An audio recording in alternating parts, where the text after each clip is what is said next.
if I never see my name in lights, if they don't cheer me, that's alright. If they never consider me great, and for fame and fortune I must wait. Lord, I'm happy just to know I'm in your will. Lord, I'm happy just to know I'm in your will. So if the president never calls and I'm not invited to the White House balls, if I never have houses in the land, and if wealth never hits my hands, I want you to know happy to know I'm in your will. Lord, I'm happy just to know I'm in your will. I'm in your will. Oh, I'm in your will. Oh, yes. In your will. That's all I want. I want to be in your will. I'm in your will. I'm happy in your will. Oh, yes. It pleases me to please you. All I want to do is make you smile, Lord. Safest place in the whole wide world. It's in your will. It's in your will. I'm happy just to know I'm in your will.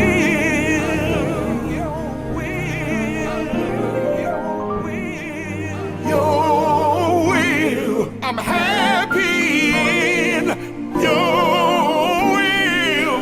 Nothing more I aspire, nothing more I desire than to be in your will. Oh, yes, I wanna be in your will. Whatever it takes, I wanna be in your will. I'm so happy in your will. In your will. I'm in your will. Oh, I'm in your will.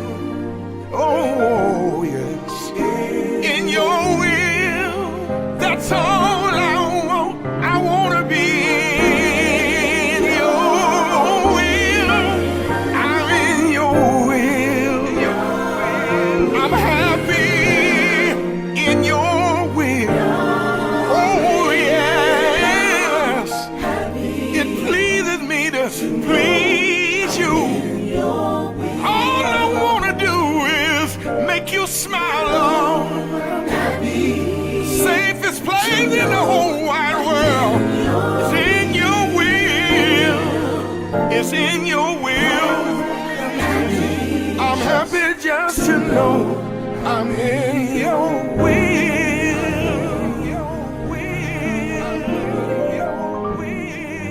Your will. I'm happy in your will. Nothing more I aspire, nothing more I desire than to be in your will. Oh, yes, I wanna be in your will. Whatever it takes, I wanna be in your will. I'm so happy in your will. In your will. So if the president ever calls, and just in case I'm never invited to any of those White House balls, I want you to know I'm happy just to know I'm in your will.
Well, hello everybody. What another amazing Wednesday this is. Welcome to midweek worship and Bible study. I'm so thrilled to have you with me. Now, I need you to do me a favor. Would you text, tweet, inbox, whatever you have to do to invite someone to join us right here in this virtual worship experience. Today is going to be a phenomenal day of insight, information, revelation. Get your pen, your paper, your pads, whatever it is you have to do to secure some notes on that are going to help facilitate your faith walk as you move throughout this week. I am excited for what God's getting ready to do. Let's get ready to go in to the Word of God. Well, hello everybody.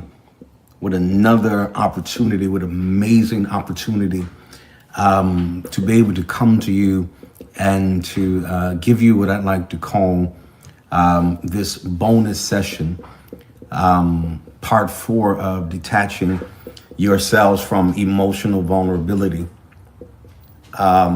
If you haven't seen part 1, 2, or 3, then I want you to go back and I want you to certainly visit those. Earlier, we did part 3, and I've got so many questions and so many comments and so many concerns from part 3 that I thought I would come back and give you a bonus session. So I need you to share it. I need you to get as many people as you can to subscribe and to click the notification bell so that you can be notified every time there is a new update. So I want to pick up where we sort of left off about dealing with discomfort with vulnerabilities. None of us, I imagine, are incredibly comfortable with dealing with vulnerability, the act of letting down our guard long enough to establish or develop some sort of meaningful connection. The truth is, most people distance themselves from even their own emotions, and they prevent themselves from feeling their own emotions. So as you can imagine, then it's very difficult for them to process or even have empathy for the emotions of other people, which makes it impossible to engage with others in a way that has emotional intimacy and depth. The truth is, if you're dealing with people who are emotionally unavailable, they tend to shy away from conversations and circumstances that might demand a depth of intimacy from them. And it comes off, the signature of that is it comes off as if they don't trust you. But they have taught themselves, trained themselves not to trust, not to be open, to always be guarded. Because for a lot of people, they have been so used to relying on themselves and being self-sufficient. They've taught themselves to do that. That is the preventative mechanism psychologically that most tend to use in order to ensure themselves that they will never be hurt or damaged or abused or misused or taken advantage of by anyone. And so they create this depth. They define themselves by their ability to be self-sufficient. Now, the reality is that when you're dealing with people who are emotionally unavailable, they can never seem to get on the same frequency as you. Have you been wondering why it's always a struggle? It's always friction. It's almost like we're never on the same page. We never see eye to eye. We never have any degree of cohesiveness in the relationship or in the connection. And the reason that is more often than not is that the emotionally unavailable person always anticipates being let down. They almost predict being destroyed even further. They almost predict the damage. They literally brace for it. And because they anticipate being let down or hurt or damaged, from where they perceive to be beyond repair, they generally don't make the effort. And so whenever you're involved, engaged with people who don't necessarily seem to be making the effort, their effort is not matching yours, the level of intensity is off. You always seem to be more of the investor, more of the initiator in the relationship, then it's because they anticipate being hurt and let down. And so they don't make any real effort. They tend to stay around long enough to glean some kind of benefit, whatever it is. And then once the relationship dynamic changes and now places some demand on them interacting, engaging, initiating intimacy, being intense about the connection, then they generally, again, have this flight reaction. They leave because they'd rather leave than go to a deeper level with you. Now, it's interesting because I talked about in the last session how that when two people come together, that's already a challenge, right? Two different backgrounds, two different personalities, two different vantage points, two different histories, two different upbringings. There are a whole lot of things that are different about you two, but all of us, whenever we merge our lives or existence with anyone else, then we all carry each other. We all carry our own desires, expectations, and boundaries. And whenever any of those are uneven or not clearly defined, then chaos tends to ensue. And so whenever you are dealing with someone who is emotionally unavailable, it may cause you to start overthinking everything. And it'll cause you to overthink everything you do, everything you say, simply because you're nervous about losing them. And that's never a good posture to be in any relationship. You want to be at a place where you're wanted, where you are loved, where you are valued, where you are respected, where you are adored. And so emotionally unavailable people are simply incapable, in a broader scope of it, incapable of long-term relational investments. Their choice is always casual because commitment beyond their established comfort zone generally causes them to flee, causes them to detach, it causes them to literally disappear. They are inconsistent, they are evasive. And of course, I talked to you in the earlier session that a lot of this happens as a result of childhood experiences, childhood traumas, the lack of nurturing, and other issues that are more subtle that creates difficulty in the trusting or attaching to anyone. They've always had them to cling to. Mama wasn't there, daddy wasn't present, sibling relationship was not really tight, and so they've developed a psychological system of only trusting them, never attaching, only feeling as if it's them against the world.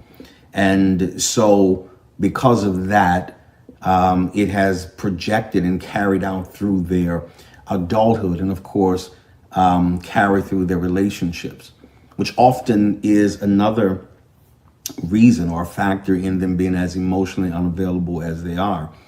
Unresolved issues from past relationships or losses. But nonetheless, you can ill afford to make a full throttle investment in anybody, in any relationship, once you come to terms with the fact that this person is going to be or is emotionally unavailable. And you know they're emotionally unavailable because one of the earmarks is they don't necessarily integrate you into their life or their daily existence. You've never really met their family, their friends, their coworkers. You don't even know if they know you exist. These persons generally keep you at a substantial distance. Like they don't want people that they're close with to get attached to you because they aren't sure you're going to be around in the future. That is what you must safeguard yourself against. Anytime you are having to wonder the role you play in a person's life, are you talked about? Are you discussed? Does anybody who means anything to them even remotely know that you exist? And chances are, if you have not been brought into that company or in that close proximity of people who are significant in terms of meaning to them, that is because they're not necessarily sure how much longer that you are going to be around. Because hear me, if anyone is keeping you guessing or in limbo as to the next time you're going to talk to them or when are you going to see them, chances are that you are not emotionally available, that you're connected to somebody who is emotionally unavailable, and it's going to be tragic in the long run. Because the truth of the matter is, when someone is there for you and is into you, they want to talk to you, and they're going to make a very aggressive effort. They want you to know I love you. They want you to know that I hear you. They want you to know that you are loved, you are valued. I see the worth in you. But if you are not getting that in return and you see no signs of it, then it could be your difficulty in admitting to yourself that maybe I made a bad call.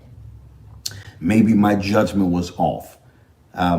Maybe my loneliness caused me to kind of overlook certain red flags that had I paid more attention to, I could have avoided this particular interaction. Because emotionally unavailable people are usually filled with anxiety about being transparent and trusting anyone.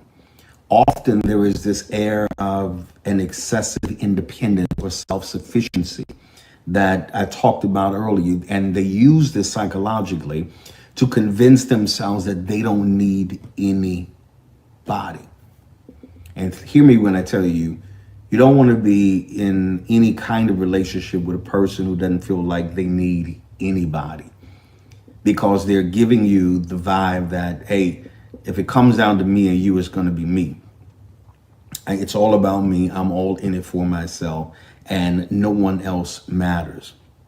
Now, again, this goes back to when you're dealing with people who are emotionally unavailable, they choose rather to have these undefined roles in your life, right?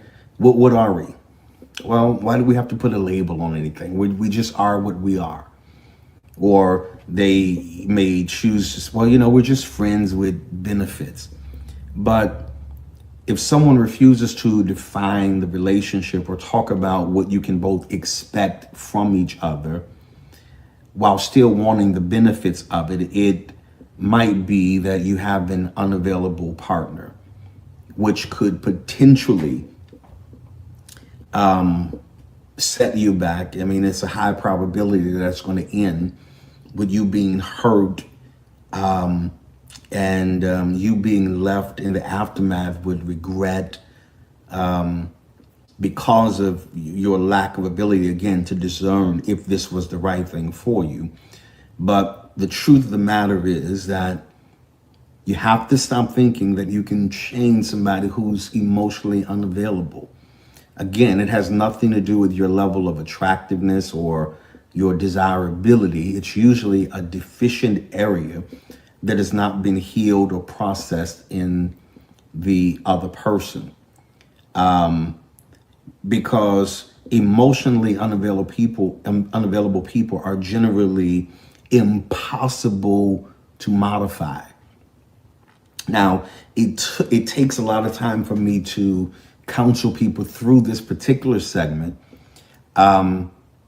because they have this deceptive mindset that, well, my love should just change them. And they've never met anybody like me, and I'm the greatest thing that's ever happened to them. But it doesn't work that way. They're very difficult to modify, right? Because once their mind is set and once they are used to living the kind of way they lived in terms of for themselves. Of course, emotionally unavailable people have a strong signature of selfishness. Everything is about them. If it's not about them, they're not in it. If the conversation is not about them, then they are rarely interested in hearing it, because emotionally unavailable people are very difficult to modify their behaviors or their patterns, because they're always looking for something negative to latch onto in order to justify their illogical behavior.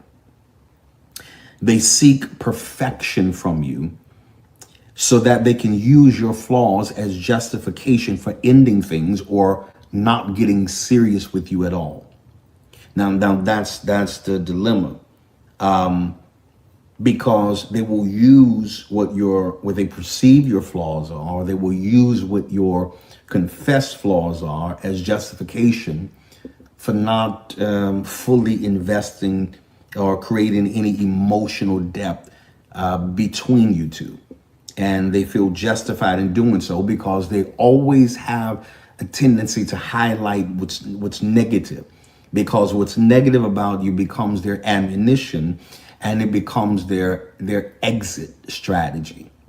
So you want to be very, very careful who you are opening up to, who you are disclosing your life to, who you are being transparent with, who you are being vulnerable with, particularly at this stage in your life.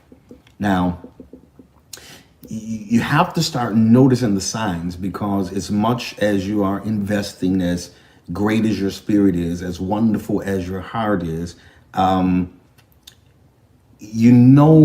unavailable people, emotionally unavailable people, because their immediate instinct reaction is to leave, is to disappear or dissolve the relationship, instead of trying to work through the conflict. Now, this is critical to understand, because anybody who is available emotionally, they're all in it, they're all there for you. They consider the degree of investment of time they made. They consider how much they care about you, how far they can see you going in the future. And so rather than just throwing everything away at the sign of every little relational hiccup, emotionally unavailable people tend to choose to not work through conflict. Conflict is necessary. I tell people all the time that relational conflict is necessary. It shows the strength of the relationship. It gives you a measuring tool for the maturity of both of you. You know, like 6 months ago, we would have this argument. We'd have been yelling all over the place, slamming the doors, this person leaving. This is 6 months later. Now we recognize the investment. We recognize the potential of where this can go. And so what we do is we are mature enough to work through it, because otherwise you simply have bitterness, resentment, animosity, and you walk around in this anxious state all the time around each other. But when you have someone that is completely invested in you and in the relationships, one of the signs that you'll know it is their willingness to work through conflict. Because hear me, you are delusional if you think that two people are going to come together and it's just going to be a perfect mergence, no friction, no tension. No one's feathers are going to be ruffled.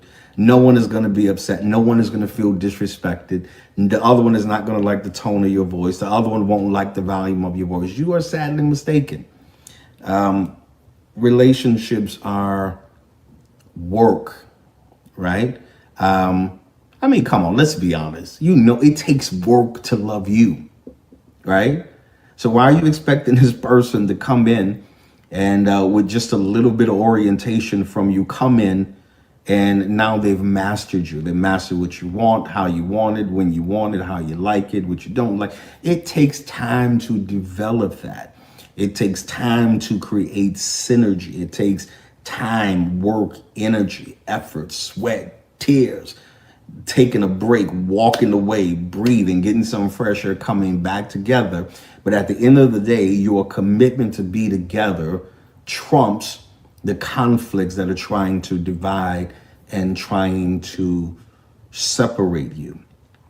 And so the problem that most people have is that they tend to want to rationalize a partner's poor behavior, particularly people who are emotionally unavailable. You make excuses for them and having way too much hope that they'll change if you just give them some more time. But the reality of it is how much more time are you going to give people to prove to you that they are a waste of your time? Now, hear me. In any relationship, patience and understanding is paramount. It is quite essential. It is probably one of the highest priorities. You got to be patient with each other, right? Again, always consider, she didn't grow up the way you did. He didn't experience what you did. She didn't have this advantage. You didn't have this exposure or experience. And so it takes patience. You know, I mean, initially you just look at each other, you love them. She's fine, he's handsome, bam, that's it. But it's so much deeper than that. If you're going to have a long lasting, sustainable, fruitful, functioning relationship in your life, then patience and understanding are important. But when you're dealing with someone who will never be able to reciprocate emotionally, it's a self-sabotaging path. When you are dealing with someone who will never be able to be reciprocated, you know, I don't care how much you love them. You can love them and love them and love them, you know, because all of us teach people how to love us, right? And maybe I'll do another session on that, because that's a whole lot of dynamics for that. But all of us teach people how to love us. And sometimes what happens is you'll try to be good to somebody. You'll be great to them. You want to be better to them than anybody in their life has ever been. And in your mind, you're thinking, as long if I am this good to her, this good to her, this good to her, then just she's going to turn around and just be that good to me. Ideally, that sounds amazing. But in reality, it just doesn't happen that way. Some people can love you instructionally. In other words, they see how you treat them, how you love them, how you respect them, how you honor them. And even if they've never exhibited those behaviors in any other relationship, they will see it modeled through you and mirrored through you. And then their whole psychology about it changes. And now they start treating you the way you're treating them. It's not manufactured, it's organic, because it's a behavior that's being modeled and mirrored in front of them. And so now they transform and start operating according to how you are treating them, right? But after a while, if you're giving, and the other person is doing all the taking, that's going to create, again, resentment. Because at some point you say, I'm doing all of this and you're doing nothing. You don't even have any intention of doing anything. Because what I found out that as long as you are a giver, there will be takers, right? Because there are people, they know you'll give. And your heart is pure. Really, to be honest, at the crux of it, it's that you just want love, right? You just want somebody to see who you are. You just want them to value.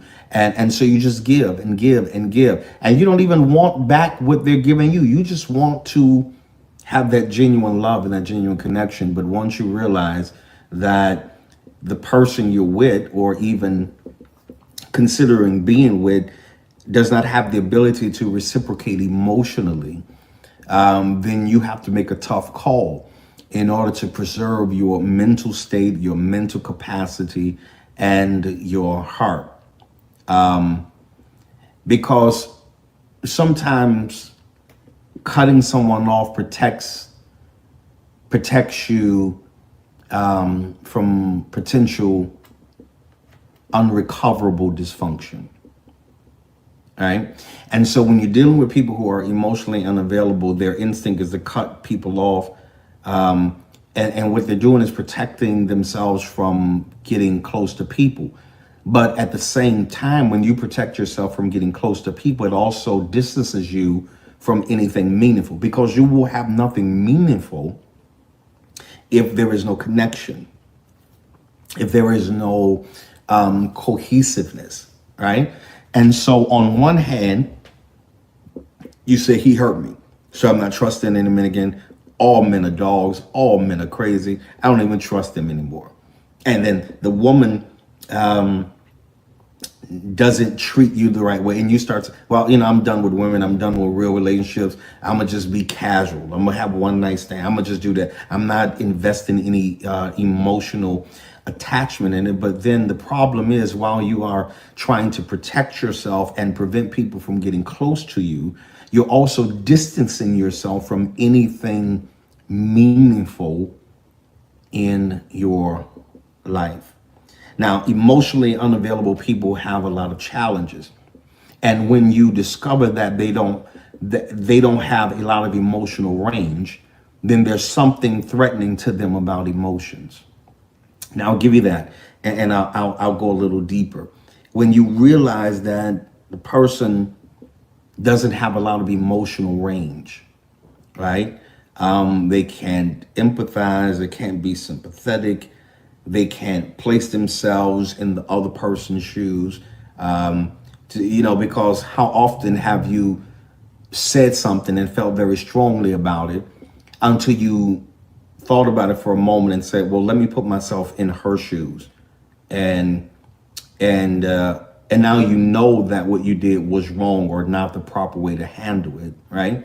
And then you go back and try to apologize, you try to amend your ways, and then you try not to repeat that particular behavior again.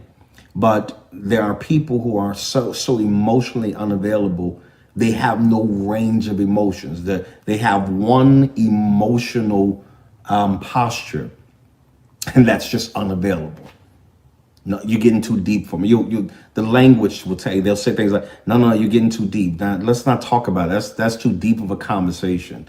Generally, whenever your conversation starts getting deep or your inquisitions of them become more intense, they kind of want to laugh it off. They want to joke. They want to change the subject and don't necessarily want to talk about anything deep, because now they're in jeopardy of developing a depth of connection that they don't want, they're not ready for, or that they promise themselves that they will not let themselves experience again.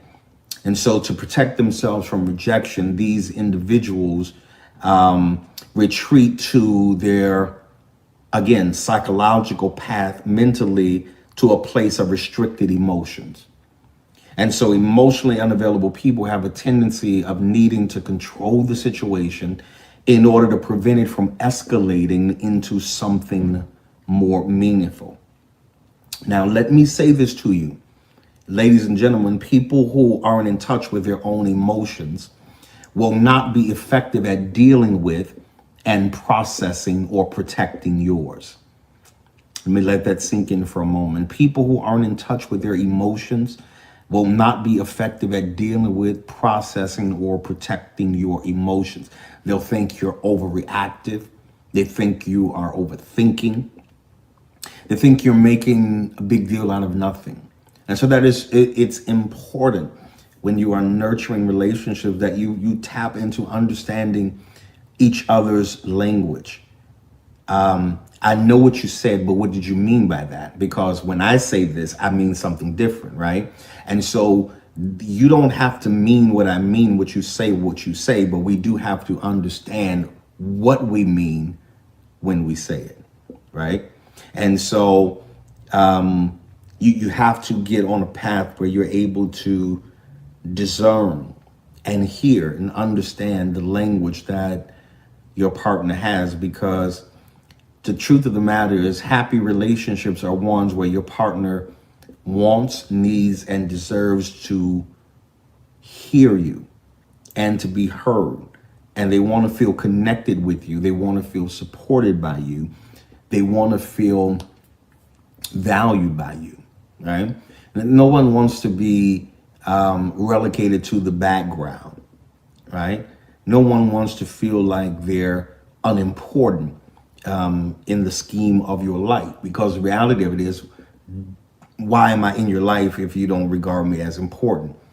The challenge is we have a lot of people who are emotionally unavailable. They will make you feel ignored, make you feel insignificant, make you feel inadequate, right?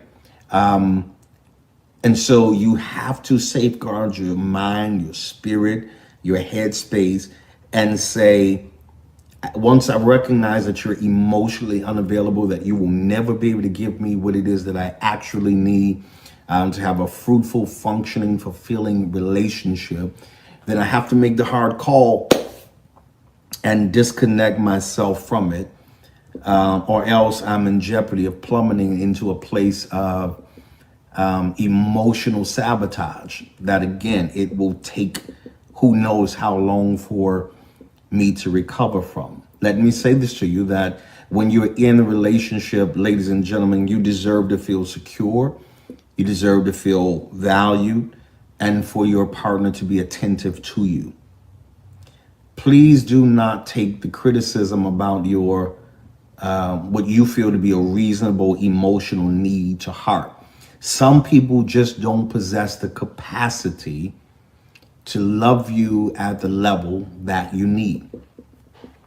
That's just the bottom line, right? Some people do not have the capacity to love you the way you need to be loved.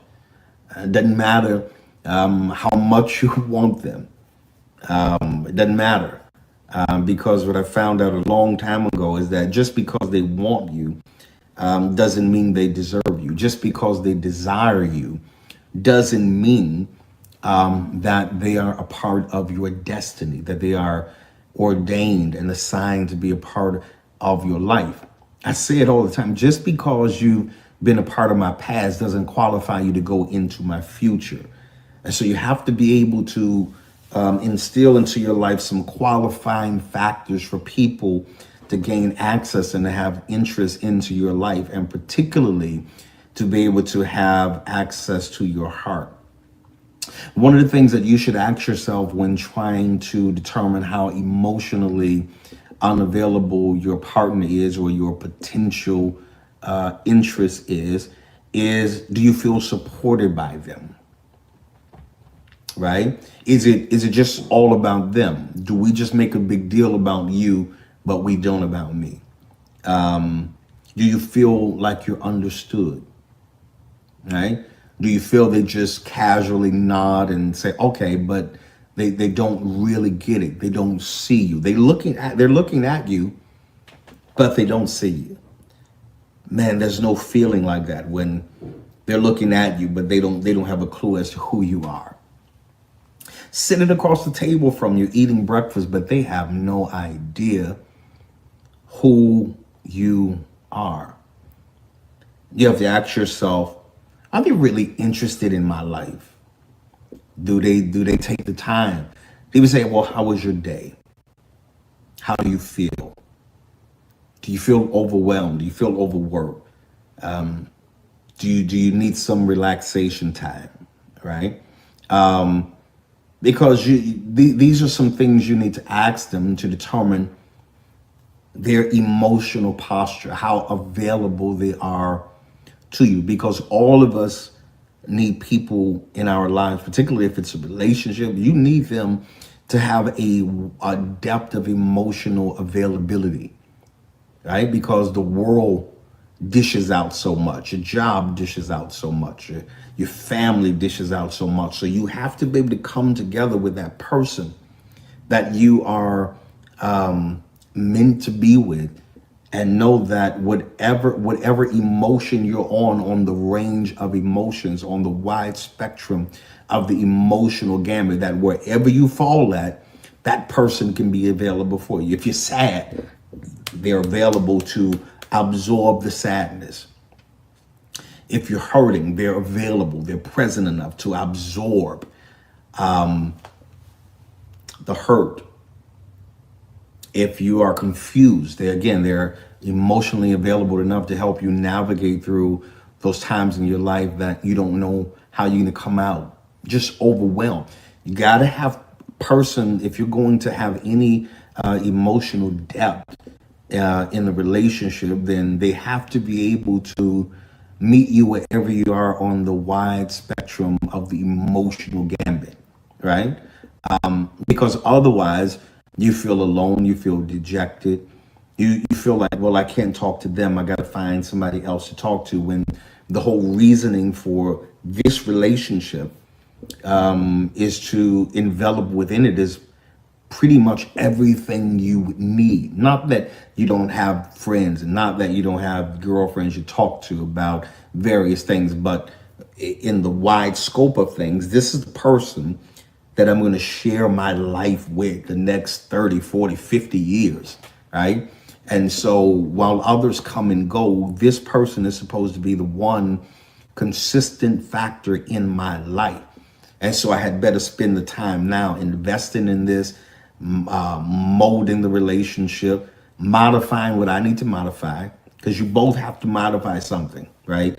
If you're on the other end pointing your finger at them as if you're the perfect one, that is a detachment from reality that you have to fix right now, because no one in any relationship is perfect. But when both of you want the best for each other, and you are determined to have a relationship that is not filled with bitterness and fighting and discontent and turmoil, and it's just a taxing thing. You don't want to be in a relationship with somebody that you just dread coming home to. You want to be in a relationship with somebody that you can't wait. You're hoping you can get off early today. You're hoping traffic is not backed up because you really want to get to them. And you're attracted to everything about them. You're not just rushing to them for the physical rush or the sexual intimacy or the touch. You're getting to them because you want to talk to them. You've been waiting all day. So I can't wait to get home so I could talk to him, run this by him, get his take on it, get her opinion on it, see what she says about it.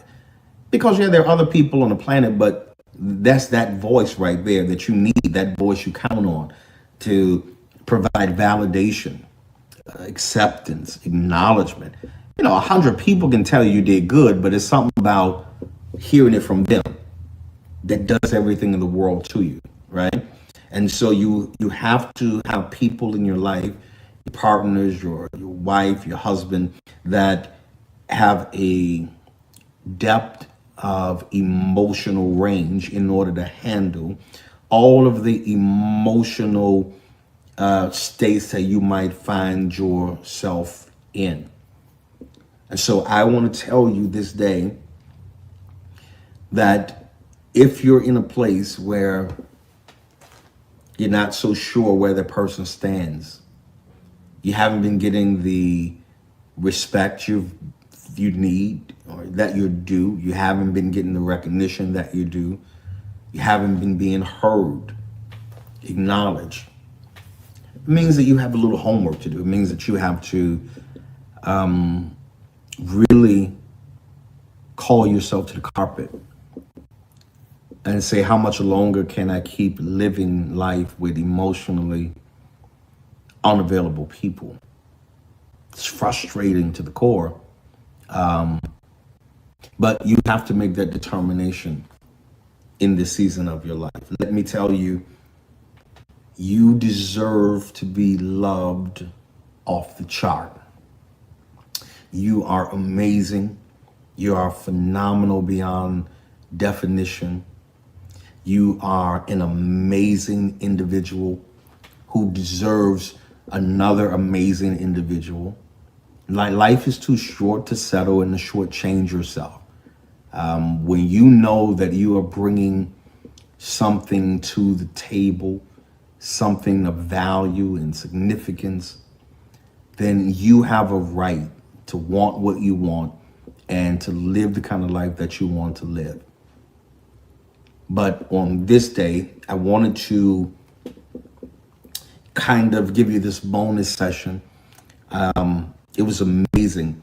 All this afternoon, I got email after email after email, and questions, literally about 78 questions concerning this emotional unavailability. And I said, well, let me come back. Let me close this session out with this bonus session. So I hope this has helped you. I hope that you've gleaned something from it. I hope that it will be a source of therapy, a source of counsel for you. You can't get into my office now, and I can't sit across the desk from you in person. But I want you to hear this. I want you to go back, replay, rehearse it, get the principles. But getting the principle does you no good if you don't you don't apply them and implement them and execute them, so that your life begins to become more fruitful than it's ever been. All right. Well, I don't want to assume every one of you who are watching me on this day are saved. You're saved, your family's saved, your friends are saved. I want to offer you the opportunity to receive Jesus Christ, our Lord and Savior. He's available to you right now. All you have to do, according to the scriptures, confess with your mouth and believe in your heart that God raised Jesus from the dead. And even now he's seated on the right hand of the Father, making intercession for you and me, even at this moment. And if I'm speaking to you, more importantly, the Holy Spirit is speaking to you, my brother, my sister, this is your opportunity to receive salvation. There's an email address right here at the bottom of your screen. I have staff standing on standby right now, ready to help you and further facilitate and assist you in your walk in salvation in Jesus Christ. Listen, heaven is rejoicing, and so am I, because now you are a part of the kingdom of God. Well, we're at the point in the service where every one of us can participate. That's right, you. Doesn't matter the city, the state, the zip code, the area code you are in. All of us from around the world can participate in our global giving experience. On today, first of all, I want you to return the Lord's tithe. It's simply a tenth of everything that God allows to come through your hand, as a sign of honor to him that recognizes that my own hands did not get this for me. It is because of your spirit and your strength that you've given me that I'm able to now take into my hand this kind of harvest. So I want you to prepare the Lord's tithe. Of course, the giving means are right here at the bottom of the screen. But then on today, I want everyone that's watching me, that will watch me, I want you to join me in our corporate seed. Our corporate seed here in our ministry is a $42 seed. It's a seed of double. It's a seed of restoration. It's a seed of significance and plenty coming to your home, your business. Everything you've assigned your faith for, that you need economic increase in any area of your life, this seed, if you release your faith for it, God's going to respond to it. So I need everyone that's watching me to get that $42 corporate seed in the ground now. Again, all the giving means are right here at the bottom of the screen. Find the one that's the most convenient for you and take advantage of it. Maybe you choose not to give electronically. There is a mailing address right there as well. At the bottom of your screen, get a stamp, get an envelope, get a money order, cashier's check, and get the seed in the ground. Because I believe that when you sow this $42 seed, it's going to rebuke scarcity, lack, and shortage, and abundance. It's on its way to your house. Keep giving. Well, I hope you have enjoyed the Lord with me on tonight as much as I have enjoyed ministering the Word of God to you. What an amazing privilege as always to have this opportunity to spend with you each and every Wednesday night right here, 8 p.m. Central Standard Time. God always blesses us. He always shows up in a tremendous way. Don't forget to tell your family, your friends, and co-workers to make sure they tune in each and every Wednesday. They can catch us right here for the Word of God. Don't forget also, you can stay in touch with me. Make sure you are connected with me if you are not already on Facebook, on YouTube, on all of the social media platforms. Don't forget to go to henrybolden.com. You can actually sign up for my e-newsletter, get all information and updates on every single thing I'm doing. And because I want you to be a part of that, because we are absolutely family. And also don't forget, you can be a part of our in-person services. We are adhering to all restrictions that are in place now, hand sanitizing, temperature checks. We've created even more distance in the sanctuary so that you and your family are incredibly comfortable each and every Sunday at 9 o'clock a.m. Central Standard Time. So if you're in New Orleans or even outside of New Orleans, why don't you make plans now to be my guest really soon? And I cannot wait to see you. All right. Well, I've got to go now. God knows I hate to leave you, but always, as I say in parting, always remember that things can change for you at any moment. I'll see you next time.